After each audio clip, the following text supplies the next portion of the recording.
lovely souls. Welcome to the first 24-hour readathon of 2026. Now, let me show you what I'm gonna try and get done. So I'm 25% through Blood Over Bright Haven right now, and I want to get a chunk of that done. Maybe even finish it in this 24-hour readathon. We also have my April TBR that Josh chose out that I could start. Well, I've already started going through because of Blood Over Bright Haven, but I still have these to read. So, we have them. We've just finished a book called Time Hop Coffee Shop. I'll explain more about that in my weekly reading vlog. And then I have books on my Kindle that Josh could choose. I also have books on my phone that Josh could choose. I use BorrowBox, the BorrowBox app on my phone, and that's how I just read Time Hop Coffee Shop. I recommend if you like cozy fantasy, this is for you. This was basically like a little cafe in my pocket because, like I said, I read it on my phone. So let's do this. Hey, so we're almost an hour through this 24-hour readathon. I'm doing okay with my progress. Very good. Plans, I just wanted to talk about the plans. I have old sprints on because I need them to help me with my motivation today, because my motivation today, due to my ADHD, is just on a no-go right now. It just, like, my brain just wants to doom scroll, basically. And I'm just like, no, I don't want to do that. I really don't want to do that. I want to be productive. I want to read. I want to get stuff done. So, I'm going to continue reading. I am on page 162, so making good progress. I'm going to continue watching these sprints whilst also watching my Stardew Valley gameplay. Hi. It's been a couple of days since I updated you because yesterday I had zero motivation, zero energy to do anything. So I didn't read at all yesterday. And then the day before that I didn't. Well, I did read a little bit actually yesterday. I read a little bit. I think I read like 15 pages or something, and then I couldn't read any more than that. And then the day before yesterday, I didn't actually read anything because it was shopping day. So yeah, it's been a couple of days. We have 21 hours, 24 minutes, and 53 seconds left of this readathon. And I'm almost halfway through Blood Over Bright Haven. Now, I very nearly cried about a scene. There is a trigger warning in this of suicide, because one of the characters does, after finding out everything she's been working for is evil, not good. She decided to she nearly committed suicide, and she's having constant nightmares and just wants to stop feeling this way. Same with Somil though.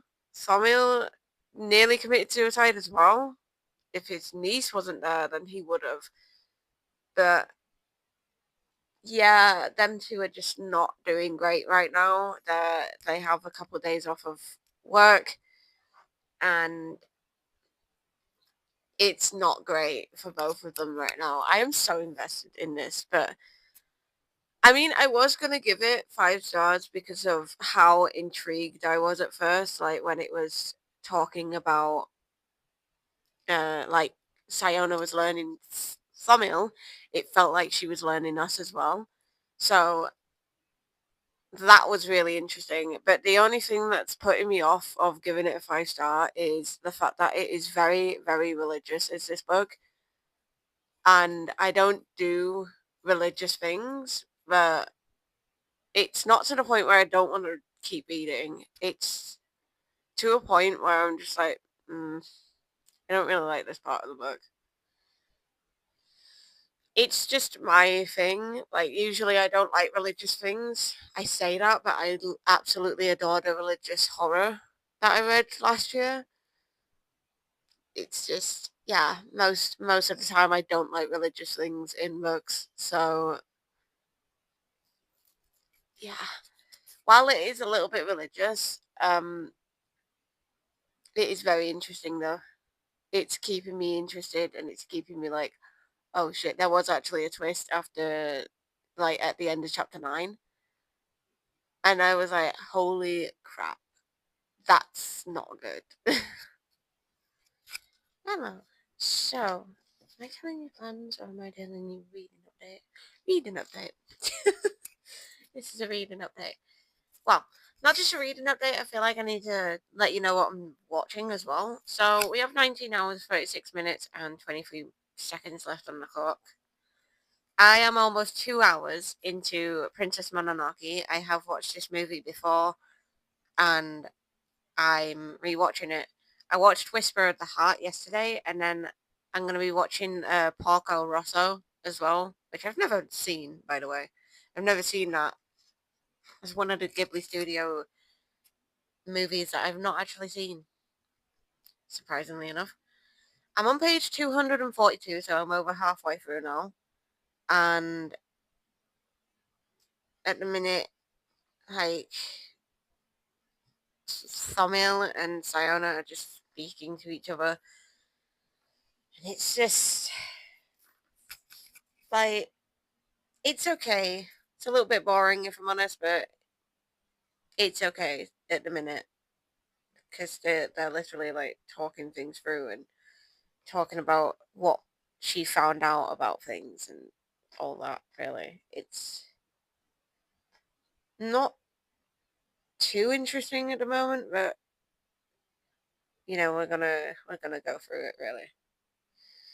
I've got a raw. I haven't got a lot left of it though, but I feel like I want to put it in a cup with ice because I'm feeling that today with my straw and continue watching Princess Mononoke as well as have sprints on. I have sprints on in the background on my TV, old sprints. So I'm gonna watch those and get some reading done today. I read like 58 pages yesterday, so not too bad. But no, 40 something pages actually.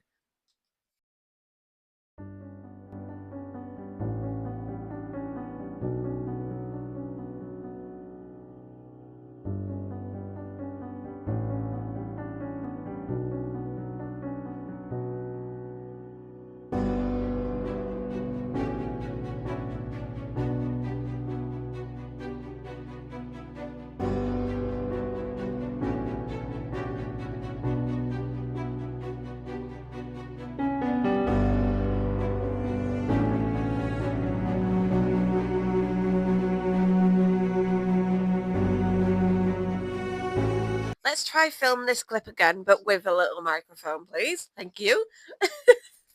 So we have 15 hours, 36 minutes, and 37 seconds left of this readathon. So far, this readathon, I've read over 300 pages. So, what did I start with? I started on page 107 of Blood Over Brighthaven. I am now over 300 pages in. I'm nearly at 310, but I'm on 309 at the minute, which is chapter 18. I'm on chapter 18.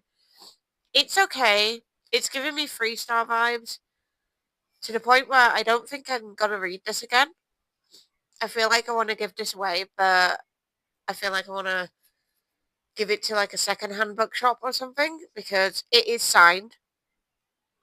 So that's the only reason why I'm reluctant about giving it to the Free Little Library. It's signed.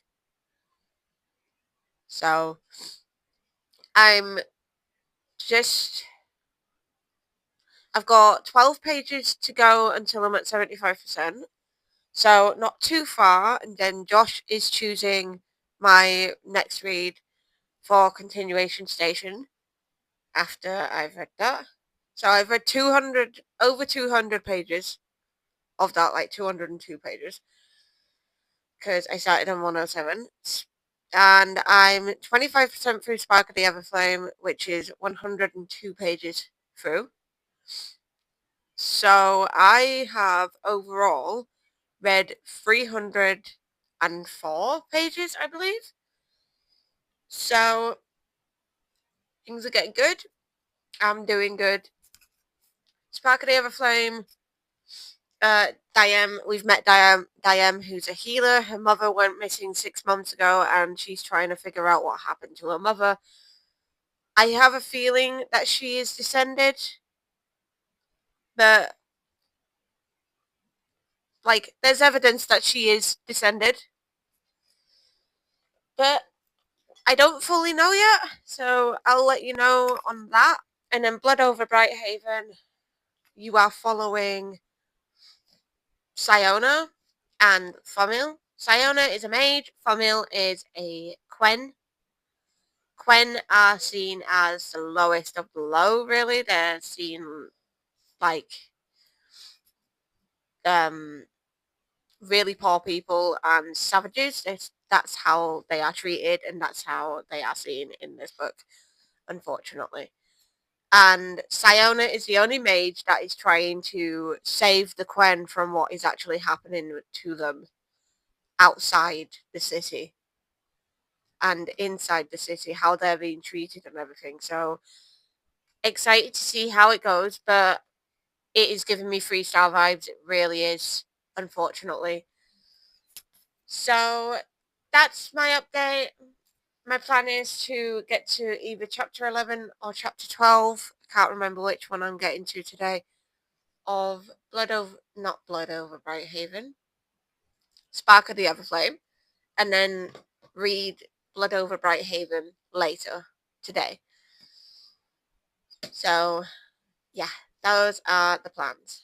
Quick update before I have dinner. So, we have 11 hours, 12 minutes, and 3 seconds left of this readathon. I do not know where my Kindle has gone, but I have made progress. I think I'm like over 200 pages into not Blood Over Brighthaven, Spark of the Everflame.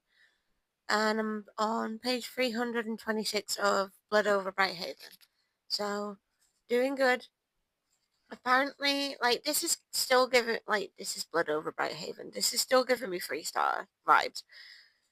But apparently something big happens at the end, so we'll see how it goes, really. And then with Spark of the Everflame, Diane has just treated a descended, and she's realised that the group that she's wanting to join has possibly hurt this little girl. So that's not a good thing. But yeah, I'm gonna go eat my dinner, and I'm probably gonna go to bed afterwards because I am pretty tired. Hello, so we have 9 hours, 44 minutes, and 57 seconds of this readathon. I am currently, I keep switching between Spark of the Everflame and Blood Over Brighthaven. Currently reading Spark of the Everflame, and I'm nearly at page 300, which isn't too bad. I'm trying to get to chapter 30 today of this, so I have 8 more chapters to go because I'm on chapter 22 at the moment. And I'm enjoying my time with this, and we just bumped into Princess Lily again. So I really like Lily. She seems like a kind, compassionate princess, which is very strange for a descended, because they're usually all about themselves and all about their people, and they don't actually care too much about mortals. But seems like Lily does actually care about mortals. So I'm going to be taking this out with me. I'm going to be taking my Kindle out with me because me and Josh are going to Waterstones today for a little date. And we might go have a little walk along the canal, maybe, because it is quite a nice day today. So we'll just see where everything takes us. And I'm going to try and get my chapters done today at Waterstones, or before we go to Waterstones, whichever. And then Blood Over Brighthaven, I'm close to finishing as well. So hopefully I either finish a book today or finish a book tomorrow.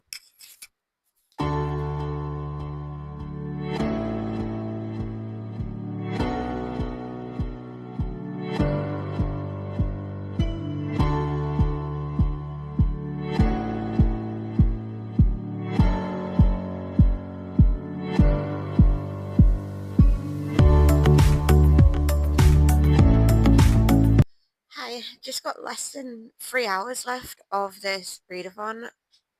It's been a little bit since I've actually done an update with you guys. So I finished Spark of the Everflame the other day, like the day before yesterday. So Friday, I finished Spark of the Everflame, and I gave it 4 stars. I'm really excited to continue on with this series.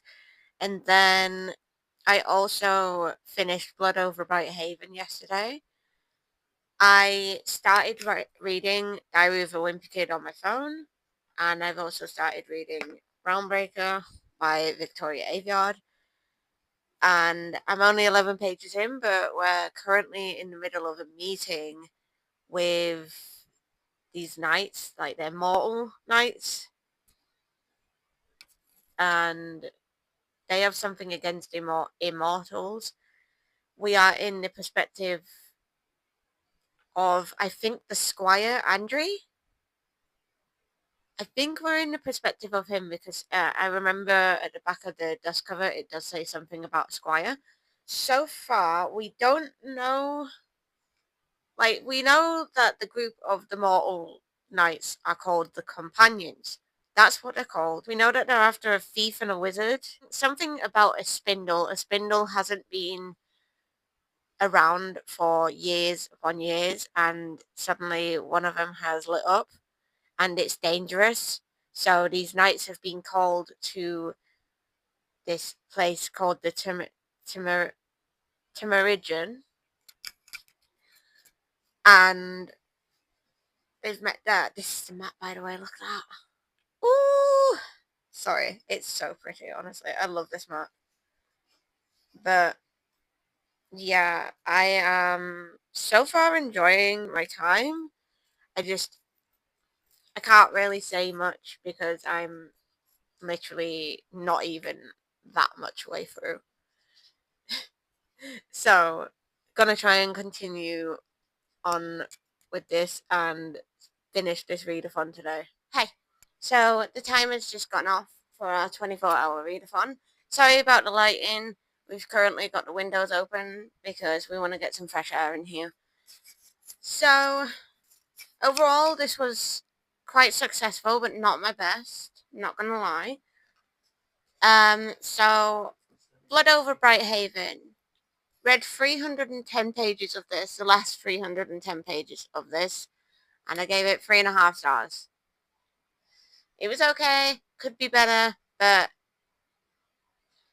overall, I liked it. We read the entirety of Spark of the Everflame by Penn Cole, and I gave this 4.5 stars.